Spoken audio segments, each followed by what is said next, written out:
ओम शांति। 27/5/2020 की ईश्वरीय महावाक्य है।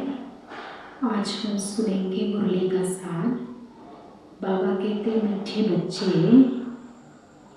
निश्चय ज्ञान योग से बैठता, साक्षात्कार से नहीं। साक्षात्कार की ड्रामा में नूंद है, बाकी उससे किसी का कल्याण नहीं होता। बाबा ने क्या कहा कि जितना हम बाबा का ज्ञान सुनेंगे, बाबा से योग लगाएंगे, उतना निश्चय बैठता जाएगा। ऐसे नहीं कि मुझे बाबा का साक्षात्कार हो तो मैं मानूं। तो बाबा कहते सिर्फ साक्षात्कार की तो ड्रामा में नूंद है, निश्चय तो हमें ज्ञान से और योग से बैठेगा।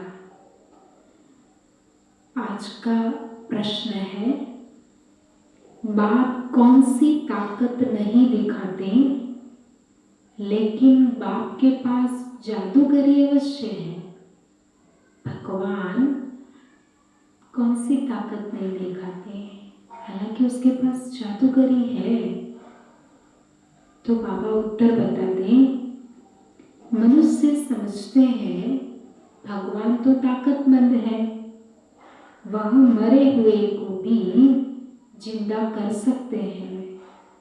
परंतु बाबा कहते, यह ताकत मैं नहीं दिखाता।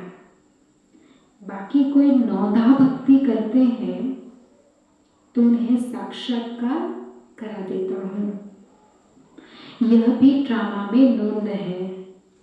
साक्षात्कार कराने की जादूगरी बाप के पास है, इसीलिए कई बच्चों को घर बैठे भी ब्रह्मा व श्री कृष्ण का साक्षात्कार हो जाता है। आज का गीत है, कौन आया मेरे मन के द्वारे, पायल की झनकार लिए। तो अमृत वेले कौन आता है? बाबा आता है ना। ओम शांति। धारणा के लिए मुख्य सार है कि आज हमें क्या धारण करना है जिससे हमें भी सुख मिले और दूसरों को भी सुख दे पाए हम। उसमें पहली पॉइंट है, इस एक अंतिम जन्म में बाप के डायरेक्शन पर चल, गृहस्थ में रहते पवित्र रहना है। इसमें बहादुरी दिखानी है। हमने इतने जन्म कैसा जीवन जिया, लेकिन हमें इस अंतिम जन्म में हमें क्या करना है? भगवान की श्रीमत पर चलना है। और जीवन कैसा? जैसे कमल होता है ना, अपने हमें तो ऐसे लगता कि ऊपर से वो खिला ही है, लेकिन नीचे से बहुत सारी डालियों के साथ वो जुड़ा हुआ होता है।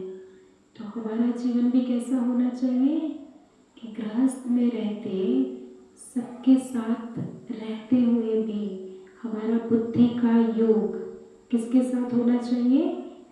बाबा के साथ। दूसरा,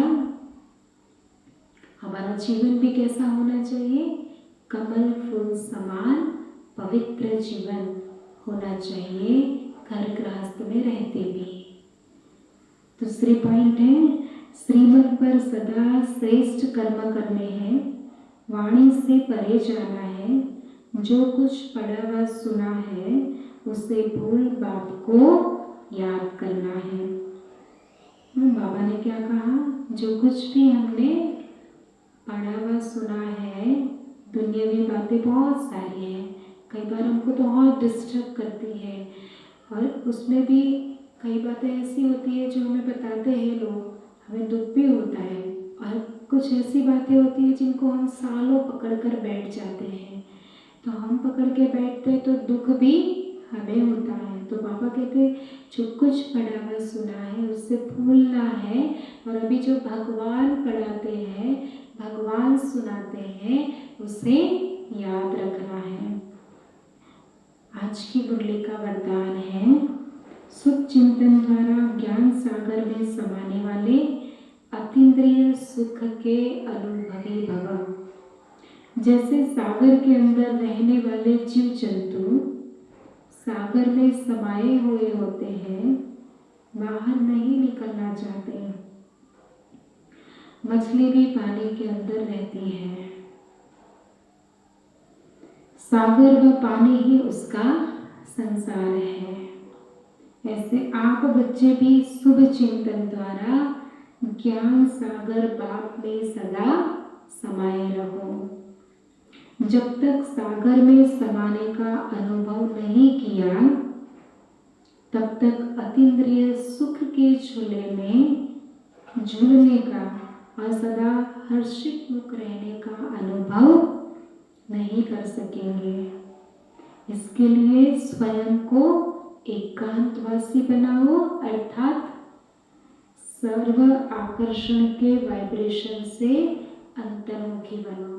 बाहर के वाइब्रेशन, बाबा ने क्या कहा, वो हमें आकर्षित न करे। हमें तो सिर्फ किससे आकर्षित होना, भगवान से, उसके ज्ञान से।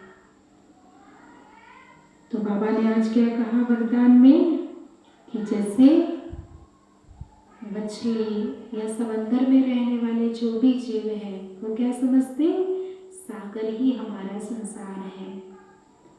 तो भगवान ज्ञान का सागर, आनंद का, सुख का, शांति का, पवित्रता का, शक्ति का सागर है। उसमें हम समाये रहे।